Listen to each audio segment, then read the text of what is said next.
promoting a healthy environment. It's the air we breathe. Clean, safe water. Responsible management of our natural resources. We protect and restore for a sustainable future. Environment matters. Pretty much all of my time spent with him inspired me to do this. Something that would be something that he would like, something that he would appreciate, something that he would want to do if he were here. Students, colleagues, and friends gather to remember a Marshall professor with a river sweep along the Ohio River in his honor. Plus, I think it's amazing because it just gives people out there like a reason to want to recycle and just use all these materials and not waste them and let them go to waste. The runways of New York, Paris, and Milan have nothing on Charleston when it comes to recycled fashion. We'll check out the latest styles from the 14th Annual Refashion Show. Hello everybody and welcome to another edition of Environment Matters. I'm Greg Adolphson. and I'm Kelly Gillenwater. The DEP's Office of Abandoned Minelands and Reclamation is charged with mitigating the environmental damage from what are known as pre-law mines. Those are mines abandoned before laws in the 1970s required miner operators to clean up and reclaim the environment left behind once mining operations ended.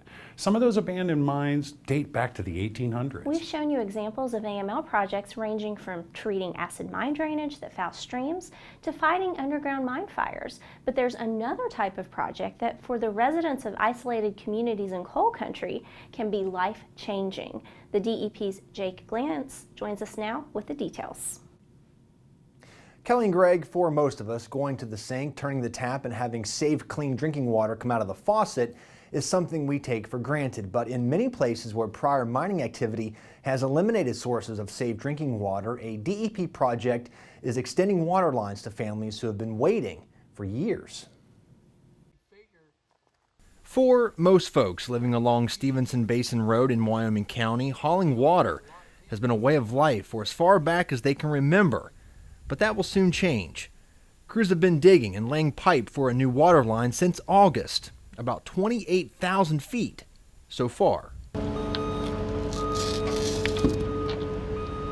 And high on top of a hill along Barker's Ridge, workers are putting the finishing touches on the 69,000-gallon tank that will supply water for the project. Jim Thomas is the construction inspector for the project. It's going up, and if a bad weather don't hit us, hopefully we'll have this project wrapped up maybe by February or before. We got pump stations to put in yet, and but we're moving along very well, very well. And that means about 130 families will have safe, clean water from a municipal water supply by spring. For many, not having to truck in water day in and day out, all year round, will be life-changing. Well, I mean, probably 2 loads a week, on a 300-gallon tank, and that's every week, and that's just me and my wife. So I'm, these people, bigger families, it's more water. It's just really a big inconvenience for hauling water. And right now, where we haul it from is down to, where it's been so dry, it's down to nothing, 30 minutes per load, so. While some people have wells, most here don't. And it's the source that they draw from that's troublesome. A lot of it's mine water, and that's basically what most of these people up here have had for years. And people I have talked to, they can't wait till they get water where they can turn on their tap and not be afraid to drink it. Right now, they don't drink their water that they're hauling. They just wash clothes or dishes or bathe in it, but that's about it. They don't drink it. They bring in bottled water, and but they're all excited about it. Everybody I've talked to. Another benefit is fire protection. Adding fire hydrants to an area can save residents hundreds of dollars in insurance costs. Absolutely, because I've checked on insurance, and you just can't afford it because there's no fire hydrants, and we're so far from the fire department, This will definitely make it easier on everybody. The process works like this. A group Typically, the public service district that will be supplying the water submits a detailed plan for the water line expansion, including things like how many people and businesses will be served, how many storage tanks and booster pumps will be needed to supply the water, and what effect abandoned mines have had on the local water supply. The proposed plan is then reviewed by the DEP and, if approved, put out for bid. Now, the cost of extending lines is significant for many reasons. Homes are often widely scattered and the terrain offers its own set of challenges. So unfortunately, the need for this program is greater than the available budget right now. Many of these communities have waited years, will likely have to continue to wait for years to come. For Environment Matters, I'm Jake Glantz. Thanks, Jake. The folks with abandoned mine lands and reclamation tell us that the inventory of projects to mitigate damage and restore the environment from the effects of pre-law mining in West Virginia alone add up into the billions of dollars. The monarch butterfly has suffered a significant population drop over the past decade. One of the reasons is a major reduction of habitat, but one area community is looking to help reverse that trend. At first glance, it's just a lot of mud, wooden stakes, and surveyor's tape. But come next spring, this area, located between Huntington's Enslow Park neighborhood and Kinetic Park Business Development, will become a monarch butterfly sanctuary. Recently, about 20 volunteers showed up to help plant hundreds of milkweed plants. Why milkweed, you ask? Well, milkweed is important to the monarchs because they lay their eggs on it, and then the larva eats the plants, and when they convert into butterflies, they eat that. The monarchs are a little bit like canaries in the mines. The monarch butterflies and the bees are very important as indicators of the health of the environment. And they have been on a decline, both the bees and the monarchs. And so we're just trying to help bring them back. The property is owned by the Huntington Municipal Development Authority. It's hilly and located in the floodplain, so it's unsuitable for any type of industrial development. That's how the idea for a butterfly sanctuary came about. Well, we started at the Master Gardener meeting. They handed out a sheet that had all sorts of references on it to Monarch Watch and Save the Monarchs and other organizations and societies. And so I started doing research on that and found out that they had plugs and for plants and other assistance to help with the development of a butterfly sanctuary. The group also obtained seeds for native wildflowers that will be planted in the spring and some other perennials as well. This first section covers about 1 acre, but the group has big plans for the rest of the area. Our plans are to put in an outdoor classroom for children, the path, the Paul Ambrose Trail for Health, for personal fitness and health reasons, and also the 25 acres of butterfly sanctuary. We started with 1 acre, we developed it, we wanted to take a look at it and test out our theories and see how just difficult it was going to be to reclaim the property from the wild, because there's a lot of invasive weeds that grow here and we had to work real hard to get it prepared. The project will also feature a parking area for school buses with permeable pavement to help minimize stormwater runoff into nearby Four Pole Creek. If all goes well, the plans are to prepare an additional 5 acres next year and another 5 the year after that. The project has been funded through private donations. And you don't need 25 acres to create your own butterfly sanctuary. All you have to do is plant some things that provide food or shelter for the butterflies. There's plenty of information online from groups like Monarch Watch and Save the Monarch. West Virginia state parks are looking to help butterflies and other pollinators more by doing less. Less mowing, that is. It started a couple years ago when they decided to reduce mowing by at least 10%. And that provides a number of benefits, one of which is that we save on gas. Another is that we save on power, so we save on employees' time spent mowing. And another thing is the benefits of having a natural field habitat as opposed to having a mowed habitat. It's great for pollinators, which is really important since we've had a decline in the bee population, that we provide as much pollinating plants as we can. And it's good for birds, our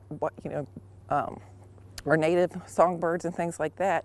They can eat the seeds. They can get better habitat and safer coverage and places for them to, kind of have their nests and to just exist in a better way. There are even some parks that are planting native wildflowers. Some of the fields will continue to be mowed, but only once every 3 years or so. That will allow the native grasses and flowers to come back, but help keep away invasive bushes and shrubs. Julie says even small changes make a big difference. If they mow 9 feet from a road, for example, instead of 10, that's only a foot difference. But when you consider all the area around the park, it adds up to quite a bit.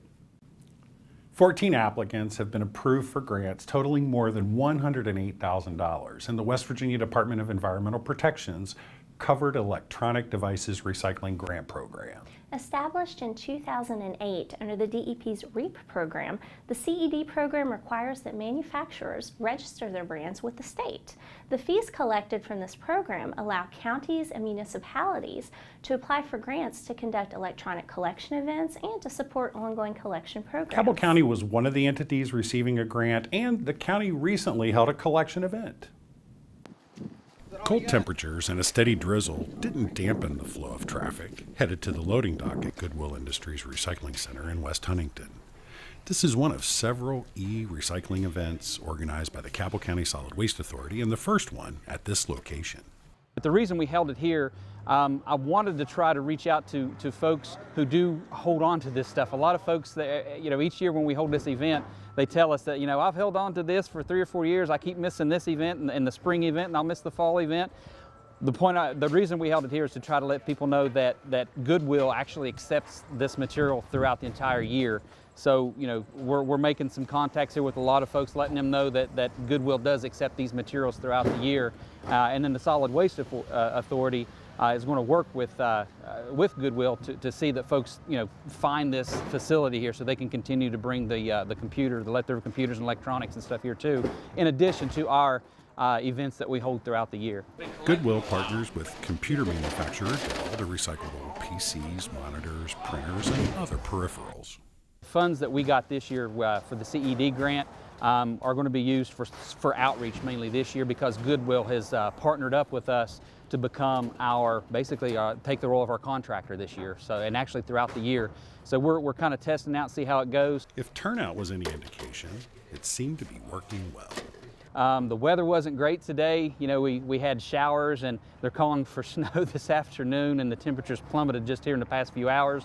But nonetheless, the fact that we still got people coming out means that people are recycling. This is important to people in our area, and we're super glad that the DEP and then the REAP folks were able to give us some funding to help with the outreach for this event that's going on today. The goals of the program are to establish a registration process for manufacturers of covered electronic devices, to determine if manufacturers have adopted or implemented a free take-back or recycling program for their products, and to award recycling grants to counties and municipalities for recycling or other programs that divert covered electronic devices from the waste stream. For the latest in haute couture, you might need to plan a shopping trip to New York Fashion District or maybe Rodeo Drive in Beverly Hills. But if trashin' is more your thing, the place to be was Charleston's Town Center Mall for the West Virginia Recycling Coalition's annual Refashion Show. The DEP's Brianna Hickman joins us now with the latest looks from the runway. Greg and Kelly, the show attracts contestants from all over the state who compete for cash prizes and the title of Miss Refashionista. Backstage before the event, it's a swirl of different colors and materials as contestants ready for their turn on the catwalk. This is the 14th year for the Refashion Show, which attracts refashion designers from all over the state. Our outfit is called Soda Pop.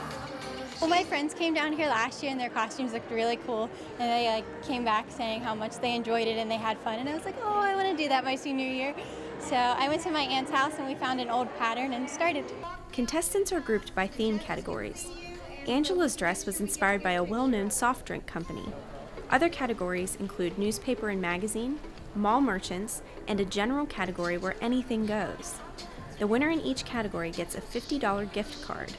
Contestants are also grouped by age, 13 and under and 14 and older, with the overall winners and the runners-up receiving a $250, $200, or $150 gift card. Not to mention a tiara and sash with the title of Miss Refashionista. I was so shocked. I honestly didn't think I would win with all the amazing competition that I was up against, but I'm just amazed that I won and I'm really grateful. Izzy's designer was Lauren Bowler, whose lawn bag-inspired dress took top honors. I just thought it would be cool to kind of do something big and I don't know, it was just kind of a last-minute decision, but I think it worked out pretty well. Lillian Armstrong from Taylor County was the big winner in the 13 and under category for her recycled roadmap and magazine dress. The show is organized by the Recycling Coalition of West Virginia. It's always amazing. You get different takes on the same themes every year. I'm surprised, but I'm also excited because, you say that people have the same options about what to put together, and yet they still come up with different things every time. But as contestants and organizers agree, the most important thing about the annual show is to get people to think about recycling, and not just in a traditional way. Recycling is important to me because it helps our planet, so you definitely want to keep it clean and beautiful. And recycling is just a great way to do so, especially in fashion, because you can take anything old, like we've proven here, anything used like pop cans, pop labels, newspapers, and you can make it into something super cute. I feel like it's really important because not a lot of people know about recycling or even really think about it, and I feel like this really says recycling, but is also very creative, and you can express yourself in a different way. I think it's amazing because it just gives people out there a reason to want to recycle and just use all these materials and not waste them and let them go to waste. What I liked about the Refashion Show is it really helps people think outside of the box on how they can reuse something or use something in a different way rather than just typically throwing it away or recycling it. They can also use it again another time. So that's what we're trying to emphasize, things that you can reuse in a different way than you had purchased it for originally, and once it's the end of its life, it might still have another life as something else. Altogether, the organizers handed out more than $1,300 in prize money. For Environment Matters, I'm Brianna Hickman. Thanks, Brianna. For more information on the West Virginia Recycling Coalition and the other programs the group is involved with, check out their website, wvrecycles.com. Nationally, the top recycled items are cardboard and paper, food boxes, mail and beverage, and food cans. But that just scratches the surface in what can be recycled. That's right. Glass and plastics, electronics, even textiles can be turned back into useful items. As a nation, Americans recycle about 34% of the 250 million tons of trash generated every year. Besides preventing potentially useful materials from being wasted, recycling saves energy and cuts pollution. The energy required to convert raw materials like minerals, oils, and trees into metals, plastics, and paper is far greater than the amount of energy required to collect and recycle our papers, bottles, and cans into new products. Recycled plastic bottles, for example, can be made into everything from fleece jackets to carpet to outdoor lumber used for decking. And it takes 2/3 less energy to produce a plastic bottle from recycled material. And there are plenty of them around. According to some estimates, every year we throw away enough plastic bottles to circle the earth 4 times.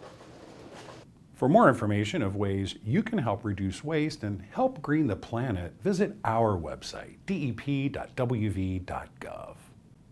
As we enter the holiday season, it's a time for family gatherings and feasts, but a lot of what's meant for the dinner table ultimately ends up in a landfill. And the numbers are staggering. Every year, about 35 million tons of food ends up in American landfills, making it the single largest source of waste in municipal landfills. According to the US EPA, food waste makes up more than 1/5 of the nation's garbage, and the percentage has grown over the last 25 years. The average American throws away about 20 pounds of food each month. Unfortunately, much of it ends up here, in landfills like this one in Raleigh County. All that rotting food waste and other organic matter releases methane, a powerful greenhouse gas more potent than carbon dioxide as it decomposes. According to some studies, roughly half the food produced in this country never makes it to the table. When you factor in the cost of growing it, harvesting it, transporting it, and preparing it, it represents a significant chunk of resources. To put a dollar figure on it, it adds up to more than $160 billion each year in the U.S. alone. Put another way, that's 141 trillion calories going to waste. Calories that could help sustain hungry families. But it doesn't have to be that way, and by making a few simple changes, you can help reverse that trend. First, shop your refrigerator before going to the grocery store. Cook and eat what you already have before buying more. Plan your meals and make shopping lists to help you avoid impulse buys. By only purchasing things you need for the coming week, you lower the chance of something ending up not used and going to waste. Buying foods in bulk only saves money if you're able to use the food before it spoils. Speaking of spoilage, the sell-by or use-by dates on foods are manufacturer suggestions for peak quality, and most can safely be consumed well after their use-by dates, according to the USDA. Freeze, preserve, can or donate surplus fruits and vegetables, especially abundant seasonal produce. There's a saying, success isn't what you accomplish in life, it's about what you inspire others to do. And by that measure, the late Dr. Jeff Kovacs led a pretty successful life. Dr. Kovacs was an associate professor of biology at Marshall University who passed away recently, and to honor his memory, a group of his students, colleagues, and friends gathered along the banks of the Ohio in Huntington and held a cleanup of the riverfront. The DEP's Mike Huff has more. It's awesome to see all these people come out here and want to support his memory and honor him in that way. Dr. Jeff Kovacs, seen here in this 2015 interview for Watershed Celebration Day, loved spending time doing research on the Ohio River. So it was only fitting that some of the people whose lives he'd touched gathered at Harris Riverfront Park in Huntington on a bright but chilly Saturday morning recently to celebrate his life. One of his grad students, Sarah Legg, organized the event. Pretty much all of my time spent with him inspired me to do this. Something that would be something that he would like, something that he would appreciate, something that he would want to do if he were here. So I think that's why I wanted to come out here today. About 50 people showed up for the cleanup, and armed with gloves and trash bags, they spread out across the length of the park. While some knew Jeff well, others came out of a sense of community and shared grief. Well, we knew Jeff, and he was a good friend of ours. This is one way that we can keep everything alive that Jeff was doing. He was very involved with, the environment and the community, and this is one way that we can keep him alive within all of us. He touched a lot of people. He was a really great professor, even though I didn't have him for as long as some other people, but he had a lot of friends in the community who care about him. And that was clearly evident from the turnout. From below the bridge to the boat ramp and beyond, they gathered trash for more than 3 hours. And despite the sadness of the occasion that brought them together, there was a sense of shared purpose. He was obviously a very big part of the community, at Marshall and just around, and had many friends. I guess just the positivity that he brought to everyone that he came into contact with. I think that's why we've got such a big turnout here today. We went to the memorial service, and there were tons of people there who all had these amazing connections to him, and I think it just speaks volumes for him that all of these people are willing to come out today on their Saturday mornings when it's cold, and I'm sure they'd rather be sleeping in or doing something. And really, there's been a hashtag trending that's Live Like Jeff, and I think this fits that perfectly. So it's awesome to see all these people come out here and want to support his memory and honor him in that way.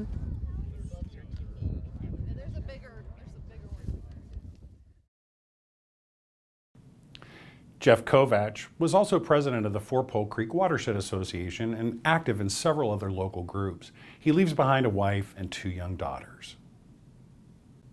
We leave you now with the view from Pipestem State Park's McKeever Lodge overlooking Bluestone Canyon. On behalf of all of us at the West Virginia Department of Environmental Protection, thanks for watching. We'll see you next time.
More than 800 people with one mission, promoting a healthy environment. We are the West Virginia Department of Environmental Protection.